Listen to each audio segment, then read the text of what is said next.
Assalamualaikum warahmatullahi wabarakatuh.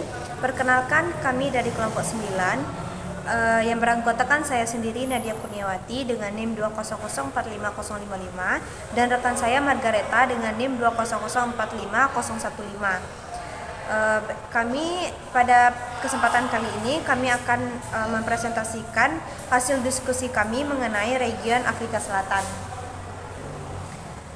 Yang pertama, keadaan geografi di Afrika Selatan. Yang pertama adalah Botswana. Letak astronomi negara Botswana adalah di antara 17 derajat lintang selatan hingga 27 derajat lintang selatan dan 20 derajat bujur timur hingga 30 derajat bujur timur. Luas wilayah negara Botswana adalah 581.730 km persegi, menjadikannya sebagai negara terluas ke-48 di dunia. Ciri geografi terpenting di Botswana adalah Delta Okavango dan Gurun Kalahari. Delta Okavango atau padang rumput Okavango di Botswana adalah kawasan delta yang sangat besar dan berawa-rawa di bagian tengah cekungan Kalahari. Semua air yang mencapai delta ini pada akhirnya menguap dan bertranspirasi sehingga airnya tidak mengalir ke laut atau samudra. Yang kedua, Lesotho. Lesotho berada di benua Afrika dan terkurung daratan negara Afrika Selatan. Letak astronomis negara Lesotho adalah di antara 28 derajat lintang selatan hingga 31 derajat lintang selatan dan 27 derajat bujur timur hingga 30 derajat bujur timur. Kerajaan Lesotho adalah sebuah negara di selatan Afrika.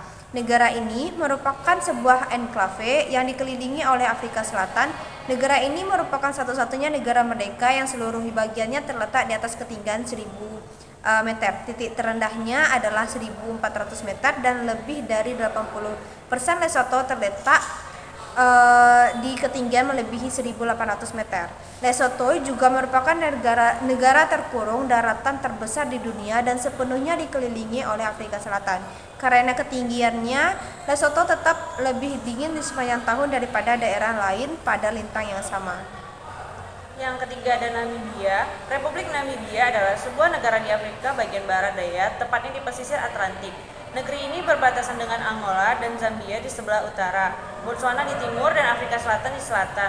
Namibia merdeka dari Afrika Selatan pada tahun 1990, sehingga menjadi salah satu negara termuda di dunia. Ibu kotanya ialah Windhoek. Selanjutnya, Afrika Selatan.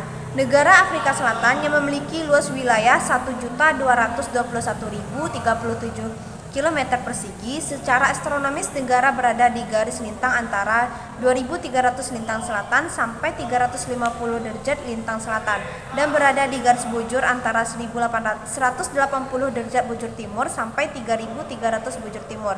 Negara Afrika Selatan ini dikenal sebagai negara yang unik. Keunikan dari negara ini salah satunya dilihat dari ibu kotanya yang berjumlah 3, masing-masing ibu kota memiliki fungsinya sendiri. Yang kelima ada Eswatini. Eswatini mempunyai pemandangan alam yang beragam, dari pegunungan di sepanjang perbatasan Mozambik hingga sabana di sebelah timur dan hutan hujan di barat laut. Beberapa sungai mengaliri negara ini, misalnya Sungai Lusutfu dengan 50.000 penduduk. Mbabane, ibu kota Eswatini, merupakan kota terbesar. Perubahan iklim di Eswatini terutama terlihat dalam perubahan curah hujan, termasuk variabilitas kekeringan terus-menerus dan intensitas badai yang meningkat. Pada gilirannya ini mengarah pada pengguguran atau peningkatan kerawanan pangan dan berkurangnya aliran sungai. Selanjutnya, kultural di Afrika Selatan. Yang pertama, Botswana. Setswana adalah kata sifat yang digunakan untuk menggambarkan tradisi yang kaya dari orang Botswana. Di Botswana, sebagian besar etnis memiliki cara unik yang mereka gunakan untuk menyapa satu sama lain. Namun untuk mempermudah komunikasi, Botswana dapat menggunakan berjabat tangan 3 arah atau dapat menggunakan kata dumelang sebagai cara untuk mengatakan halo tanpa harus menggunakan salaman. Dalam perayaan-perayaan seperti Digavela atau selama upacara perkawinan, para wanita Botswana menunjukkan kegembiraan dan kebahagiaan mereka dengan menggunakan ululo. Bahasa resmi Botswana adalah bahasa Inggris dan Setswana. Yang kedua, Lesotho. Rumah tradisional di Lesotho disebut mokoro. Banyak rumah tua, terutama di kota kecil dan desa, adalah mokoro, berdinding batu besar yang disemen bersama. Bata lumpur bekas dan balok beton telah digunakan saat ini. Atap jerami masih umum, meskipun kerap diganti dengan lembaran atap bergelombang. Lesotho dihuni oleh sekitar 2.203.821 jiwa. 25%-nya populasi Lesotho berada di perkotaan dan 75% populasi tinggal di desa. Kepadatan populasi lebih rendah di dataran tinggi Lesotho daripada di dataran rendahnya. Bahasa Sesotho adalah bahasa resmi Lesotho yang dipakai dalam kehidupan sehari-hari di berbagai bidang kehidupan. Selanjutnya Namibia. Sekitar 75% rakyat Namibia tinggal di daerah pedesaan, dan 25% tinggal di daerah urban atau perkotaan. Etnis kulit hitam mencakup 90% populasi dan orang kulit putih sekitar 7%. Kelompok masyarakat kulit hitam Namibia terdiri atas beberapa kelompok etnis. Yang keempat adalah Republik Afrika Selatan. Karakteristik utama budaya Afrika Selatan adalah kedekatannya dengan alam dan satwa liar. Afrika Selatan memiliki tradisi puisi dan musik lisan yang kaya. Banyak musisi kulit hitam yang biasa bernyanyi dalam bahasa Afrikaans atau Inggris selama apartheid, mulai bernyanyi dalam bahasa tradisional Afrika dan secara bertahap mengembangkan gaya musik baru yang disebut kwaito. Selanjutnya Eswatini. Bangsa Swazi memiliki kebanggaan yang tak tertandingi dalam budaya nasional mereka dan telah melestarikannya dengan sangat baik terlepas dari globalisasi. Festival Inkwala tahunan atau Umhlanga Red Dance masih menarik peserta dari seluruh negeri yang tampil sebelum ibu raja dan ratu yang dihormati Swaziland.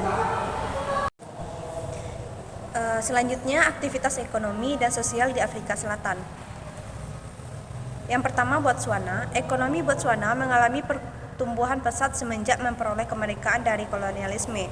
Pertumbuhan ekonomi Botswana yang luar biasa didasarkan pada pertambangan intan, kebijakan fiskal yang baik, bantuan keuangan dan teknis dari dunia internasional, dan kebijakan luar negeri yang berhati-hati. Menurut Transparansi Internasional, Botswana dianggap sebagai negara yang paling sedikit mengalami kasus korupsi di Afrika. Yang kedua adalah Lesotho. Di bidang perekonomian, kegiatan ekonomi Lesotho sangat bergantung pada Afrika Selatan. Hampir 85% barang konsumsi dan keperluan pertanian diimpor dari Afrika Selatan. Selanjutnya Namibia. Skor kebebasan ekonomi Namibia adalah 62,6% dan berada di urutan ke-83 dalam indeks 2021 sektor pertambangan. Khususnya uranium menyumbang lebih dari 50% pendapatan devisa ekonomi Namibia, sangat terikat erat dengan negara Afrika Selatan karena sebelumnya kedua negara ini merupakan satu wilayah. Yang keempat adalah Republik Afrika Selatan. Afrika Selatan merupakan negara berkembang yang perekonomiannya sangat tergantung pada sumber daya alam, terutama sektor pertambangan seperti emas, platinum, dan berlian, serta pertambangan logam dan mineral. Selain sektor pertambangan, industri-industri yang memegang peranan penting bagi perekonomian Afrika Selatan diantaranya seperti industri perkapalan, tekstil, industri kimia, dan perakitan automobil.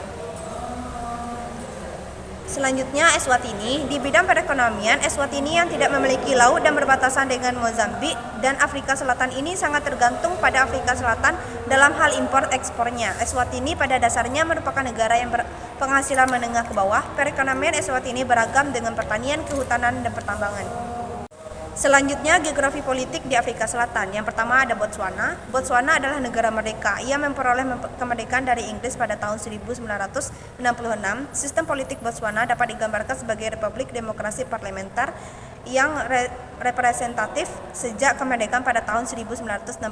Negara ini telah mempertahankan tradisi demokrasi yang stabil serta menjadi salah satu negara yang paling tidak korup di benua itu. Yang kedua adalah Lesotho. Lesotho adalah negara merdeka. Ia memperoleh kemerdekaan dari Inggris pada tahun 1966.